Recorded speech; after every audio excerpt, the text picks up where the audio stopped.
സുഹൃത്തുക്കളിൽ നമ്മൾ ചർച്ച ചെയ്യാൻ പോകുന്ന വിഷയം മലയാള സിനിമ ഇതുവരെ കണ്ട ഏറ്റവും തിളങ്ങി നിന്ന വില്ലന്മാരെക്കുറിച്ച് പറയണമെന്ന് ഇതിൽ രവി സദാനന്ദൻ എന്ന സുഹൃത്ത് ആവശ്യപ്പെട്ടു. അപ്പോൾ വില്ലന്മാരെക്കുറിച്ച് പറയണമെന്ന് വെച്ചാൽ മലയാള സിനിമാ ചരിത്രത്തിൽ ഒരുപാട് വില്ലന്മാരുണ്ടായിട്ടുണ്ട്. ഒരു 100-ലധികം വില്ലന്മാരുണ്ടാവും. പക്ഷെ അതിൽ നിന്ന് ഒരു 10 മെയിനായിട്ടുള്ള 10 വില്ലന്മാരെ നമുക്ക് തിരഞ്ഞെടുക്കാം. അല്ലെങ്കിൽ കൊട്ടാരക്കര കോട്ടയം ചെലപ്പം മുതൽ ഇങ്ങിപ്പോൾ അവസാനം വരെയുള്ള വില്ലന്മാർ വരെ പറയേണ്ടി വരും. അത് വേണ്ട, ഏറ്റവും മികച്ച 10 വില്ലന്മാർ. അതിൽ അന്നത്തെ കാലത്ത് ഏറ്റവും കൂടുതൽ വില്ലനായിട്ട് തിളങ്ങിയെന്നത് KP ഉമ്മർ. KP ഉമ്മർ അന്നത്തെ കാലത്ത് ബിഗ്ഗസ്റ്റ് സൂപ്പർ സ്റ്റാർ പ്രേംനസീർ സാറിൻ്റെ 90% പടത്തിലും വില്ലൻ KP ഉമ്മറാണ്. അതൊരു സാധാരണ വില്ലനായിരിക്കില്ല, ഫുൾ ടൈം തുടക്കം മുതൽ അവസാനം വരെ. അതായത് നായകനോട് കടപിടിക്കുന്ന വില്ലനായിരിക്കും, അല്ലാണ്ട് ഊച്ചാളി വില്ലനല്ല. അതായത് ഫൈറ്റെല്ലാം വരുമ്പം നായകനോളം പ്രാധാന്യം കൊടുക്കും, അവസാന നിമിഷത്തിലെ വില്ലൻ കീഴടങ്ങും. അങ്ങനെയുള്ള KP ഉമ്മറിൻ്റെ അങ്ങനെയുള്ള കുറേ പടങ്ങളുണ്ട്. ദത്തുപുത്രനെ എടുത്തു കഴിഞ്ഞാൽ ദത്തുപുത്രനിലെല്ലാം നസീർ സാറിന് സത്യമാഷ കൂടെ വലിയ പ്രാധാന്യമാണ്. അതുപോലെ പഞ്ചവങ്കാട് ഉമ്മറിന് വലിയ പ്രാധാന്യം കൊടുക്കും സിനിമയിൽ.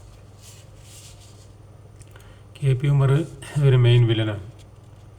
പിന്നെ ജോസ് പ്രകാശ് നസീർ സാറിൻ്റെ ഒരുവിധം പടത്തിലെല്ലാം ജോസ് പ്രകാശ് മെയിൻ വില്ലനായിട്ടുണ്ടാവും.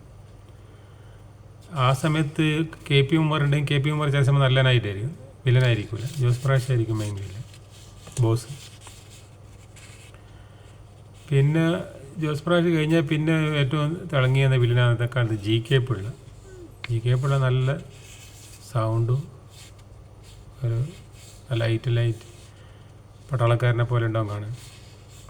GK പിള്ള പട്ടാളക്കാരൻ തന്നെയാണ്, പട്ടാളത്തിൽ നിന്ന് റിട്ടയർഡ് ചെയ്തിട്ട് മറ്റേ അഭിനയിക്കുന്നത്. അപ്പോൾ GK പിള്ള ഈ പറഞ്ഞ പോലെ തന്നെ GK പിള്ളേൻ്റെ പടത്തിൽ ചിലപ്പോൾ ജോസ് പ്രകാശ് ഉണ്ടായാലും ചില GK പിള്ളയായിരിക്കും ബോസ്. അങ്ങനെയുള്ള പടങ്ങളുണ്ട്. ചെറിയ അവളൊരു ദേവാലയം, പിന്നെ അതുപോലെ സീമന്തപുത്രൻ, ഇതിലെല്ലാം ജോസ് പ്രകാശ് ഉണ്ടായിട്ടും GK പിള്ളയാണ് മെയിൻ വില്ലൻ. അതുപോലെ കണ്ണൂർ ഡീലക്സ് ബോസ് GK പിള്ളയാണ്. പിന്നെ വേറൊരു ഭയങ്കര തിളങ്ങിയ ഗോവിന്ദൻകുട്ടി ഭയങ്കര കണ്ണെല്ലാം ചോപ്പിച്ച് ഒരു വല്ലാത്ത ഡയലോഗ്, അധികം കൈ ഇങ്ങനെ വെച്ചിട്ട് സംസാരിക്കാം എല്ലാക്കിയിട്ട്. അത് ഗോവിന്ദൻകുട്ടിൻ്റെ കുറേ പടങ്ങളുണ്ടല്ലോ വില്ലനായിട്ട്. മറുനാട്ടിലൊരു മലയാളി, പണിതീരാത്ത വീട്, പിന്നെ പോസ്റ്റ്മാനെ കാണാനില്ല, അങ്ങനെ കുറേ പടങ്ങളുണ്ട് ഗോവിന്ദൻകുട്ടി വില്ലനായിട്ട്. അത് തിളങ്ങി നിന്ന വില്ലനാണ്. പിന്നെ അതിന് ശേഷം പിന്നെ കാണുന്ന ഏറ്റവും ക്രൂരനായ വില്ലനാണ് ബാലൻ K നായർ വില്ലനായി കഴിഞ്ഞാൽ ചില പടങ്ങളിലും പറഞ്ഞേക്കാം, നീ രാജനാണെങ്കിൽ ഞാൻ രാജവെമ്പാലയാണ് എന്നൊക്കെ പറഞ്ഞിട്ട് ഭയങ്കര ഡയലോഗ് ഉണ്ടാവും. പിന്നെ കുറച്ച് അഭിനയിക്കാനും നന്നായിട്ട് അറിയാം ബാലൻ K നായർ.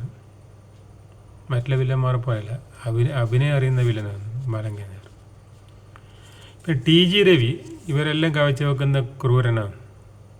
മറ്റുള്ള ഈ പറഞ്ഞ ആൾക്കാരെ വില്ലനേക്കാളും ക്രൂരമായിട്ട് വില്ലനായിട്ട് അഭിനയിക്കുന്നത് TG രവിയാണ്.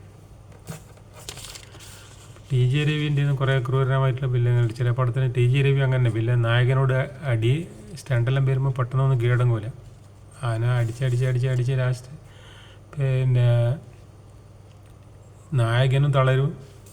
അങ്ങനെ വിധത്തിലാക്കി ലാസ്റ്റ് കീഴടങ്ങും TG രവി.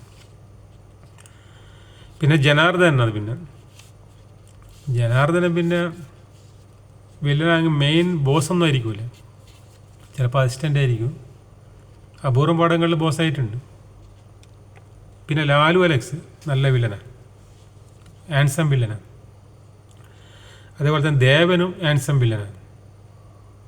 പിന്നെ ഉള്ളത് ക്യാപ്റ്റൻ രാജു ആൻസം വില്ലൻ തന്നെ പറയേണ്ടി വരും.